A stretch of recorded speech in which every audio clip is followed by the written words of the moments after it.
السلام عليكم ورحمة الله وبركاته. أحمده ونصلي على رسوله الكريم أما بعد. الحمد لله. இன்றைய இரவோடு 5 தராவீகையும் 4 நோன்புகளையும் 6 ஜுஸூக்களையும் நாம் நிறைவு செய்திருக்கின்றோம். குர்ஆனை ஓதுவதற்கும் கேட்பதற்கும் வாய்ப்பை தந்த வல்ல ரஹ்மான் அதன் வழி நடக்கக்கூடிய நசீபை அல்லாஹ் நம் அனைவர்களுக்கும் ஆக்கி அருள் புரிவானாக. அன்பிற்குரிய அல்லாஹ் நல்லடியார்களே, நேற்றைக்கு ஆரம்பிக்கப்பட்ட சூரத்துன் நிசா பெண்கள் என்ற அத்தியாயத்தினுடைய கொஞ்சமும், சூரத்துல் மாஇதா என்ற அத்தியாயம் முழுமையாகவும் இன்றைய 20 ரக்அத்துகளில் ஓதி முடிக்கப்பட்டது. ஓதப்பட்ட ஆயாத்துகளில் அல்லாஹ் தஆலா நிறைய விஷயங்களை பற்றி அல்லாஹ் பேசி இருக்கின்றான். குறிப்பாக நிசா சூராவினுடைய இறுதியிலேயும் சூரத்துல் மாஇதாவிலேயும் ஈசா அலைஹிஸ்ஸலாம் அவர்கள் குறித்து அல்லாஹ் முக்கியமான இந்த சமூகத்தினுடைய ஒரு முஃமினினுடைய கொள்கை ஈசா அலைஹிஸ்ஸலாம் அவர்கள் குறித்து என்னவாக இருக்க வேண்டும் என்பதை அல்லாஹ் பதிவு செய்கின்றான். ஆதாரமாக எடுத்துக்கொள்ளும் பொருட்டு வமா கதலூஹு வமா ஸலபூஹு வலாக்கின் ஷுப்பிஹ லஹும், ஈசா அலைஹிஸ்ஸலாம் அவர்கள் சிலுவையில் அறையப்பட்டாங்க, அப்புறமா சிலுவையிலிருந்து உயிர் தெழுந்து வந்தாங்கன்றதெல்லாம் இன்னைக்கு உலகத்தில் சொல்லப்படுது இல்லையா? ஒரு முஃமின் அவனுக்கான கொள்கை அல்லாஹ் இங்கு பதிவு செய்கின்றான். ஒமா கதலூஹு, ஈசா அலைஹிஸ்ஸலாம் அவர்கள் கொல்லப்படவும் இல்லை, ஒமா ஸலபூஹு, அவர்கள் சிலுவையில் அறையப்படவும் இல்லை, வலாக்கின் ஷுப்பிஹ லஹும், இன்றைக்கு சொல்லிக் கொண்டிருப்பவர்கள் அறையப்பட்டார்கள் கொல்லப்பட்டார்கள் என்று சொல்வதெல்லாம் ஈசா அலைஹிஸ்ஸலாம் அவர்கள் அல்ல, அவர்களை போன்ற வேறு ஒரு மனிதரைத்தான்.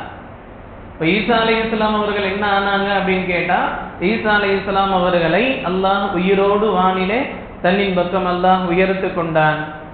நாளை கியாமத்தினுடைய நெருக்கத்தில் ஈசா அலைஹிஸ்ஸலாம் அவர்கள் இந்த உலகத்திற்கு வருகை தருவார்கள். இந்த உம்மத்தே முஹம்மதியாவிலே ஒருவராக வருகை தந்து தஜ்ஜாலோடு அவர்கள் சண்டையிடுவார்கள், வஃபாத் ஆவார்கள். இன்றைக்கு இருக்கக்கூடிய நாயம் ஸல்லல்லாஹு அலைஹி வஸல்லம் அவர்களுடைய மக்பராவிற்கு அருகிலே காலியாக இருக்கின்ற அந்த இடத்திலே தஃன் செய்யப்படுவார்கள். இதுதான் ஒரு முஃமின் ஈசா அலைஹிஸ்ஸலாம் அவர்கள் குறித்து கொள்ள வேண்டிய ஒரு திட்டமான ஒரு கொள்கை என்பதை அல்லாஹ் இங்கு பதிவு செய்கின்றான். அதே போல ஈசா அலைஹிஸ்ஸலாம் அவர்களுக்கும் ஹவாரியூன்கள் என்பவர்களுக்கும் மத்தியில் நடந்த ஒரு உரையாடல், அந்த உரையாடல்களுக்கு மத்தியில அல்லாஹிடத்திலே அல்லாஹினுடைய உதவியை கொண்டு அவர்கள் நிகழ்த்தி காட்டிய ஒரு அற்புதம் தான் அல் மாஇதா, உணவு தட்டு. உணவோடு ஒரு தட்டு இந்த பூமியில இறங்கியது. அந்த ஒரு நிகழ்வை குறித்து இந்த சூறாவில் பேசுவதின் காரணமாகத்தான் சூரத்துல் மாஇதா, உணவு தட்டு என்பதாக இந்த சூறாவிற்கு அல்லாஹ் பெயர் வைத்திருக்கின்றார்.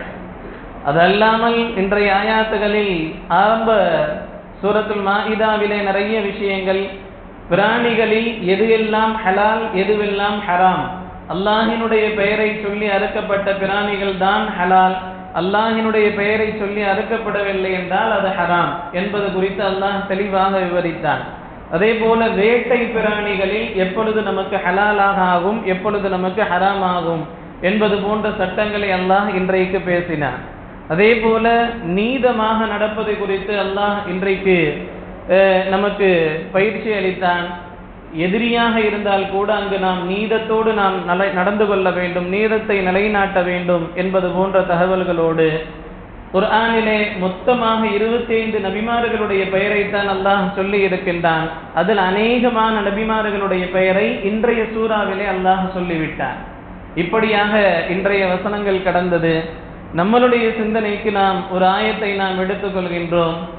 சூரத்துல் மாஇதாவிலே 101வது ஆயத்திலே அல்லாஹ் இப்படி சொல்கின்றான், யா அய்யுஹல்லதீன ஆமனு, ஈமான் கொண்டவர்களே, லா தஸ்அலு அன் அஷ்யாஅ இன் துபத லகும் தஸ்உகும், உங்களுடைய நபியிடத்துல துருவி துருவி நீங்கள் கேள்வி கேட்டு கொண்டிருக்காதீர்கள். குர்ஆனினுடைய வஹி வந்து கொண்டிருக்கக்கூடிய நேரத்தில் நீங்கள் உங்களுடைய நபியினிடத்தில் சொல்லப்பட்ட விஷயம் குறித்து துருவி துருவி நீங்கள் கேள்வி கேட்காதீர்கள் என்பதாக அல்லாஹு தஆலா தன்னுடைய அடியார்களை பார்த்து அல்லாஹு தஆலா ஒரு கட்டளையை பிறப்பிக்கின்றார். இந்த ஆயத்தை தான் இன்றைக்கு நம்மளுடைய சிந்தனைக்கு நாம் எடுத்துக்கொள்கின்றோம். இந்த ஆயத்து எப்போ இறங்குச்சு அப்படின்னு கேட்டால், இந்த ஆயத்து இறங்கியதனுடைய காரணம் என்ன என்பதாக பார்த்தா முஃபஸ்ஸிரீன்கள் விளக்கம் சொல்றாங்க. ஹஜ்ஜினுடைய சட்டங்களை அல்லாஹு தஆலா இறக்கி வைத்தார். அந்த சட்டங்கள் குறித்து நபி தோழர்களுக்கு மத்தியில் நபி ஸல்லல்லாஹு அலைஹி வஸல்லம் அவர்கள் விவரித்து கொண்டிருந்தாங்க. ஹஜ்ஜினா என்ன, அது எப்படி செய்யறது கடமை, அது என்னென்ன கிரியைகள் அதில் இருக்கு என்பது குறித்து நபி ஸல்லல்லாஹு அலைஹி வஸல்லம் அவர்கள் விளக்கி கொண்டிருந்தாங்க.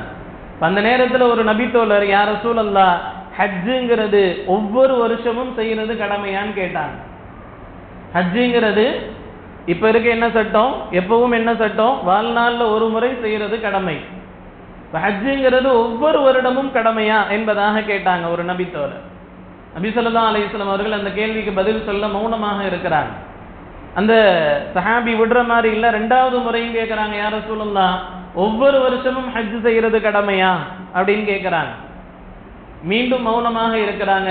மூன்றாவது முறை அந்த சஹாபி கேட்குறாங்க, யா ரசூலல்லாஹ், ஒவ்வொரு முறையும் ஹஜ் செய்யறது கடமையா, ஒவ்வொரு ஆண்டும் ஹஜ் செய்யறது கடமையா அப்படின்னு கேட்கும் பொழுது, நான் மட்டும் ஆமான்னு சொல்லிட்டேன்னா அது இங்கு சட்டமாக எழுதப்பட்டு விடும். எனவே தேவையில்லாத கேள்விகளை நீங்கள் கேட்காதீர்கள் என்பதாக நபி ஸல்லல்லாஹு அலைஹி வஸல்லம் அவர்கள் சொல்லிவிட்டு, அடியார்கள் மீது மக்களின் மீது சுமை அதிகமாகுவதை நான் விரும்புவதில்லை என்பதாக நபி ஸல்லல்லாஹு அலைஹி வஸல்லம் அவர்கள் சொன்னார்கள். அந்த சமயத்துல தான் அல்லாஹு தஆலா இந்த ஆயத்தை இறக்குறான். உங்களுடைய நபி ஒரு விஷயத்தை சொல்றாங்கன்னா அந்த விஷயம் குறித்து துருவி துருவி அவர்கள்ட்ட கேள்வி கேட்காதீங்க. யா அய்யுஹல்லதீன ஆமனு லா தஸ்அலு அன் அஷ்யாஅ இன் துப்த லகும் தஸுகும் வ இன் தஸ்அலு அன்ஹா ஹீன யுனஸ்ஸலுல் குர்ஆன துப்த லகும்.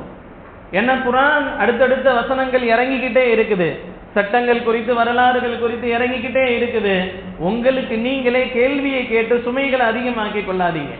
இன்னைக்கு ஹஜ் ஒருத்தர் கடமையாகணும்னா என்ன நிபந்தனை, அவர்கிட்ட சரியான பொருளாதாரமும் சரியான உடல் வலிமையும் அவர்கிட்ட இருந்துச்சுன்னு சொன்னா செய்யறது கடமை. வாழ்நாளில் ஒரு தடவை செய்யறது அப்படிங்கிறது ஃபர்து. அப்போ நபி ஸல்லல்லாஹு அலைஹி வஸல்லம் அவர்கள் அந்த நேரத்தில் ஆமான்னு சொல்லி ஒவ்வொரு வருஷமும் செய்யறது கடமை அப்படின்னு ஆயிருந்துச்சுன்னு சொன்னா அது எவ்வளவு சாத்தியத்திற்குள்ளாக இருக்கும், மிகப்பெரிய கஷ்டத்திற்குள்ளாக இருக்கும். அதனாலதான் அல்லாஹ் இந்த இடத்துல மக்களுக்கு நமக்கு உணர்த்துகின்றான், தேவையில்லாத கேள்விகளை போட்டு உங்களுக்கு நீங்களே சுமைகளை ஏற்றிக்கொள்ளாதீர்கள் என்பதாக அல்லாஹ் சொல்லி காட்டுகின்றான்.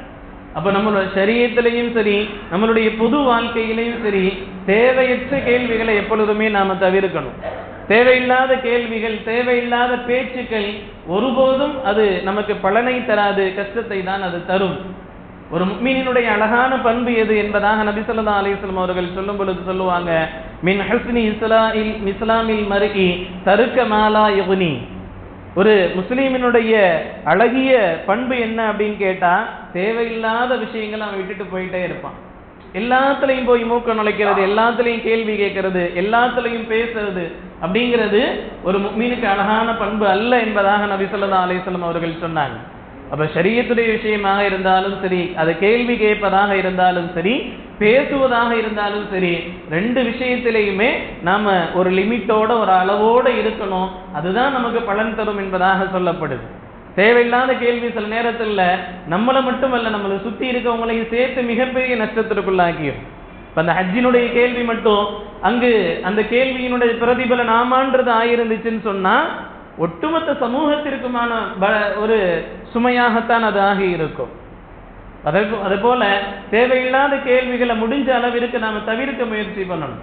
சூரத்துல் பக்கரா குர்ஆனுடைய மிகப்பெரிய சூரா. அந்த சூராவுக்கு பக்கரா பசுமாடுன்ற ஏன் பெயர் வந்துச்சுன்னு கேட்டா, அங்க பசுமாடு சம்பந்தமா ஒரு சம்பவம் அங்க இடப்பட்டதுக்கு. அந்த சம்பவத்தினுடைய சுருக்கம் என்னன்னு கேட்டா, மூசா அலைஹிஸ்ஸலாம் அவர்களுடைய காலகட்டத்தில் ஒரு நபர் கொல்லப்பட்டுருவார், கொலை செய்யப்பட்டுருவார். அந்த கொலை செய்த நபர் யாரு அப்படின்னு கண்டுபிடிக்க முடியாது.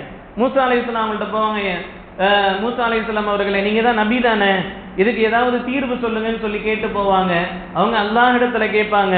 அல்லாஹ் சொல்லுவான், ஒரு பசுமாட்டை பிடிச்சி குர்பானி கொடுத்து அதனுடைய சப்பையை எடுத்து அந்த மனிதன் மேல வைங்க, அவன் உயிர் தெளிந்து மௌத்தா போனவன் உயிர் பிச்சு எழுந்து யாரு கொலை செஞ்சான்னு சொல்லிடுவான்னா அல்லாஹ் ஒரே வார்த்தையில சொல்லிட்டான். ஒரு பசுமாட்டை அறுத்து நீங்க இது போல செஞ்சுக்கங்கன்னு சொல்லிட்டான். அவங்க அப்படியே போய் உடனே செஞ்சிருந்தாங்கன்னா எந்த பிரச்சனையும் இல்லை. ஆனா அந்த கேள்விக்கே பேர் போன, முரண்பாடுக்கே பேர் போன அந்த யூதர்கள் என்ன பண்ணாங்க தெரியுமா? மூசா அலைஹிஸ்ஸலாம் அவங்கள்ட்ட கேள்வி கேட்டே இருந்தாங்க. அல்லாஹ்ட்ட கேட்டு சொல்லுங்க, அல்லாஹ்ட்ட கேட்டு சொல்லுங்க.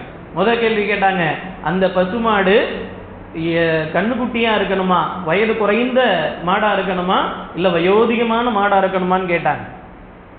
அப்ப அல்லாஹ் சொன்னா, அது வயோதிகமாவும் இருக்கக்கூடாது, கண்ணுக்குட்டியாவும் இருக்கக்கூடாது, நடுத்தரமா இருக்கணும்னு சொன்னான். அதே போல கேட்டாங்க, அந்த பசுமாடு என்ன நிறத்துல இருக்கணும், கருப்பா இருக்கணுமா, வெள்ளையா இருக்கணுமா, சிவப்பா இருக்கணுமான்னு கேட்டு சொல்லுங்க. உடனே மூசா அலைஹிஸ்ஸலாம் கேட்டாங்க. அல்லாஹ் சொன்னா, அது மஞ்சள் நிறமுடையதாக இருக்கணும்னு அல்லாஹ் சொன்னான். அதோட விடல, அப்படியே ஏதாவது பிடிச்சி அறுத்து இருக்கலாம்.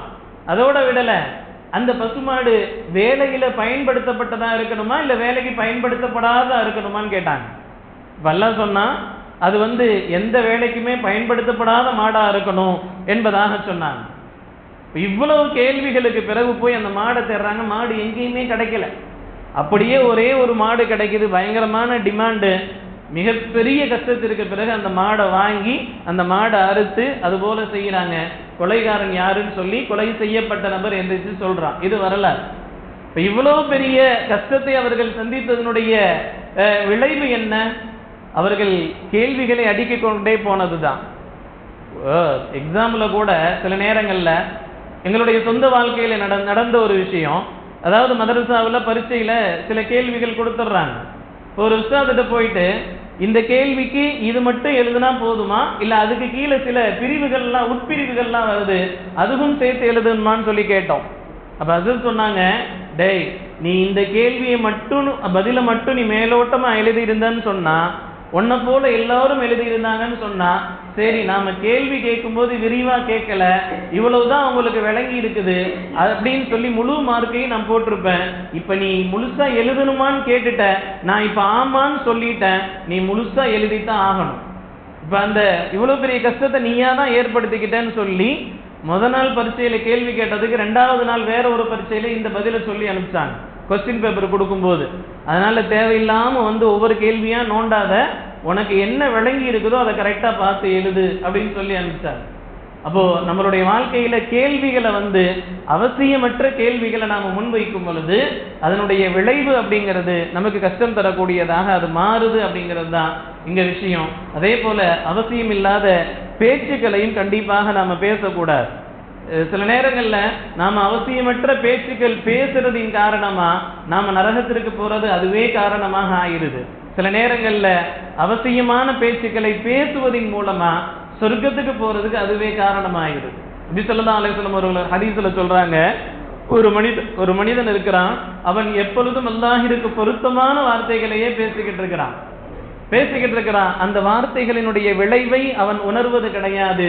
ஆனால் அந்த வார்த்தையின் காரணமாக அவனுடைய தரஜாக்களை அல்லாஹ் உயர்த்தி கொண்டே இருக்கின்றான். இன்னொரு மனிதன் இருக்கின்றான், அவன் அல்லாஹ்விற்கு கோபத்தை தரும்படியான வார்த்தைகளை பேசிக்கொண்டே இருக்கின்றான். அந்த வார்த்தைகளை அந்த மனிதன் உணர்வதே கிடையாது. இறுதியில் அந்த வார்த்தையின் காரணமாக, அந்த பேச்சுக்களின் காரணமாக அவன் நரகத்திலே புகுந்து விடுவான் என்பதாக நபி ஸல்லல்லாஹு அலைஹி வஸல்லம் அவர்கள் சொன்னார். அன்பிற்குரிய அல்லாஹ்வின் நல்லடியார்களே, வீணான கேள்வியும் சரி, வீணான பேச்சுக்களும் சரி, எப்பொழுதும் நம்மளுடைய வாழ்க்கையில் அது வெற்றிக்கான வழிகளாக அது இருக்காது. அது மோசமான விளைவுகளையும் மோசமான பாதிப்புகளையும் தான் தரும் அப்படிங்கிறத இன்றைக்கு இந்த தராவீஹினுடைய சிந்தனையாக நாம் எடுத்துக்கொள்வோம். வல்ல ரஹ்மான் வாழும் காலமெல்லாம் அல்லாஹ் ரசூலுக்கு பிடித்தமான நல்ல அடியார்களாக வாழ்ந்து மரணிக்கக்கூடிய நசீபை அல்லாஹ் நம்ம